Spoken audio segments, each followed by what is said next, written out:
in a rhombus PQRS. Rhombus.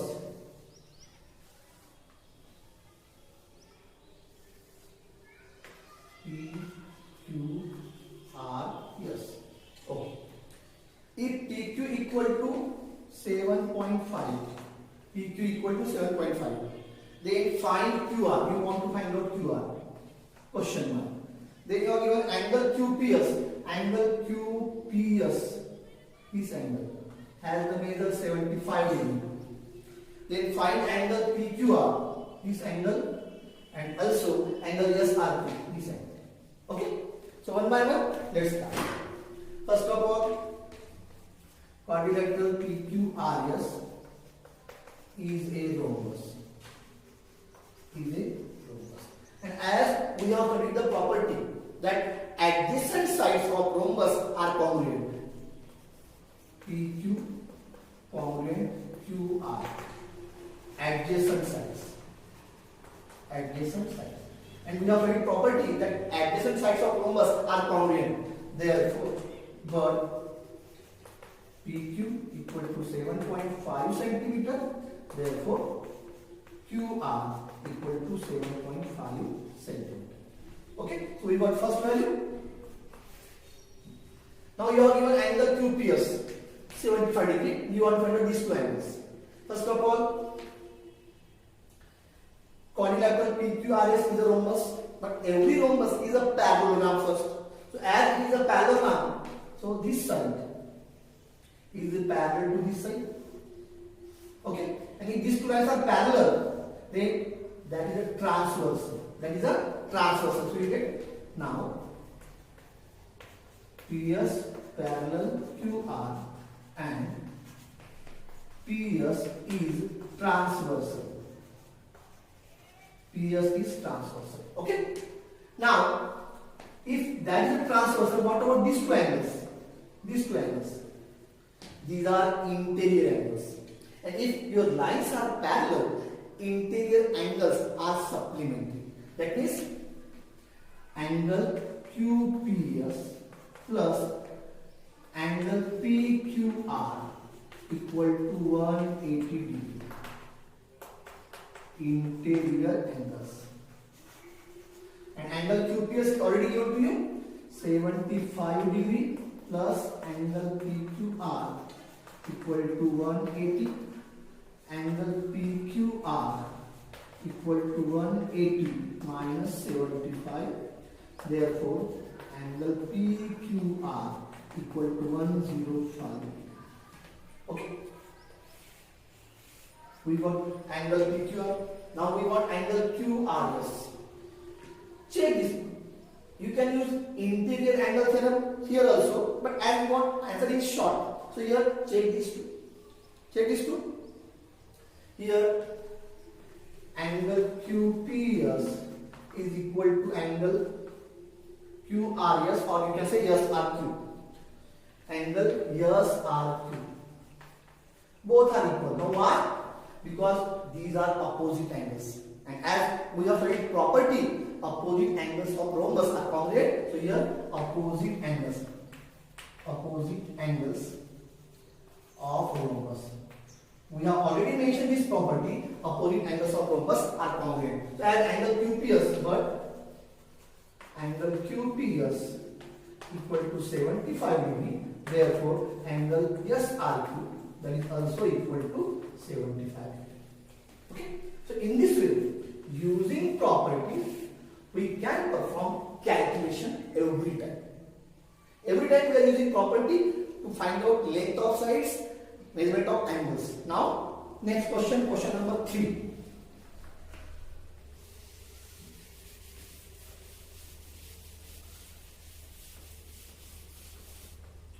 Question number 3.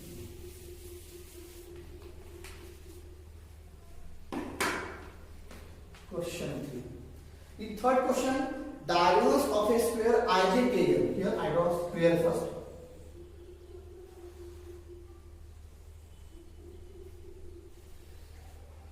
Diagonals of a square IJKL. That is square IJKL. Now diagonals intersect at point M. First diagonal, second diagonal, intersect at point M. That is the point of intersection. That is point M. Now find the measures of angle IMJ. Your question, as you are given, quadrilateral IJKL is a square. That is given to you. And your question is find angle IMJ. Question mark. Angle JIK. Angle JRK. Question mark. And then angle LJK. Angle LJK. We want to know these three angles. Now one by one, let's find out these angles. First of all, angle IMJ. I want to find out this angle. Angle IMJ. I want this angle. Angle IMJ. I want this angle. As you are given, what is going to you? Square. So we already mentioned it. And what is the property of square for diagonals? Diagonals of square bisect each other. Diagonals of square are congruent and diagonals of square are perpendicular to each other. Diagonal IK perpendicular diagonal JL at 1. Diagonals of square are perpendicular to each other at the point of intersection. So whatever point of intersection, they are create right angles. So that's why this angle IMJ, therefore angle IMJ equal to 90 degree. So we get first value, that is 90 degree. Now we want angle JIK. JIK, this angle. And angle LJK. LJK, this angle. We want these two angles. Okay? We want this angle and this angle. These two angles we want. So let's solve one by one. Okay. So here, first of all, for this one. Forever, forget this complete portion.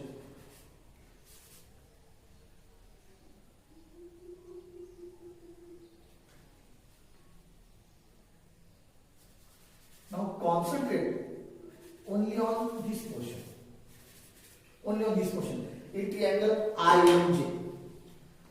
Now as we have studied property, diagonals of square are congruent. So obviously this IK congruent LJ. If complete portion congruent, half portion will be also congruent. Here diagonals of square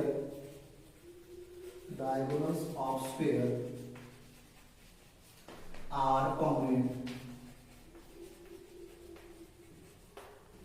Therefore, IK congruent J. Diagonals of square are congruent. Multiply both sides by half IK. Congruent half J. Now check the complete diagram. Complete IK is this one. Half means this IM. So here half IK means IM. Congruent. And half J. That is complete J. Half is MJ. Okay. Diagonals of square are congruent. So half portion are also congruent. Now consider this triangle. Triangle IMJ. In triangle IMJ. As we have studied, sum of three angles of a triangle is equal to 180 degree. So here these three angles, first, second and this third. So here angle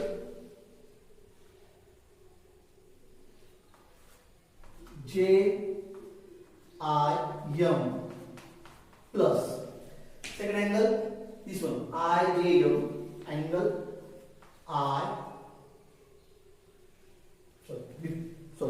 before this we have to proceed further in this triangle.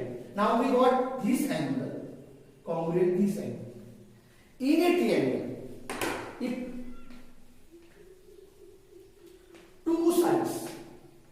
these two sides are congruent, if two sides congruent, then angles opposite to them are also congruent. triangle? IM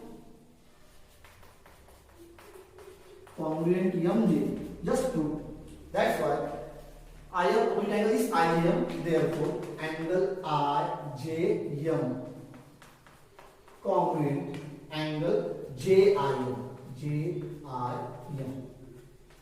Equation 1, isosceles triangle theorem, that we have already studied in standard 8 and also in second chapter. So here angle IJM, this angle congruent to this angle. Now as we know this triangle, sum of three angles. Now angle IJM plus angle JIM plus angle IMJ equal to 180 degree. Sum of three angles of a triangle is equal to 180 degree. Now angle IJM plus this angle JIM. This angle is congruent to this angle. So instead of writing this angle, I write this angle because both are congruent. So I change this angle IJM plus angle IMJ. Just we find out angle IMJ. That is angle IMJ plus 90 degree, 180 degree. Now angle IJM plus angle IJM, that is twice angle IJM equal to 180 minus 90 degree. Therefore, twice angle IJM is equal to 90 degree. So divide by 2. Therefore, angle IJM is equal to 45 degree. We got angle IJM is equal to 45 degree. Okay. So as we got angle IJM 45, this angle is 45 degree. What about this angle? As we already mentioned here, this one. Angle IJM congruent to what angle JIM. Here, what the changes we made? That is from 1. So as IJM 45, this angle 45, therefore angle JIM equal to 45 degree from 1. Now this JIM 45 and IJM 45. Okay. So here now as IJM, this angle is 45. That is also 45. We got that value. Now this one IJM 45. So here IJM I can read up to point here. Now check this complete diagram. This complete diagram. You are given a square. Each angle of a square is a right angle. So this together forms a right angle. So here angle IJM. Now instead of stopping here, I will proceed further. Angle IJK. Sorry, IJL. Instead of stopping somewhere here, I am proceeding up to last point. Plus angle LJK. Plus angle LJK. Plus angle LJK. They together forms this complete angle here. That is right angle from 90 degree. So this value IJM, that means IJL 45 plus angle LJK equal to 90 degree. Therefore angle LJK equal to 90 minus 45. Therefore angle LJK equal to 45 degree. So in this way we got all the values that we require. So using property every time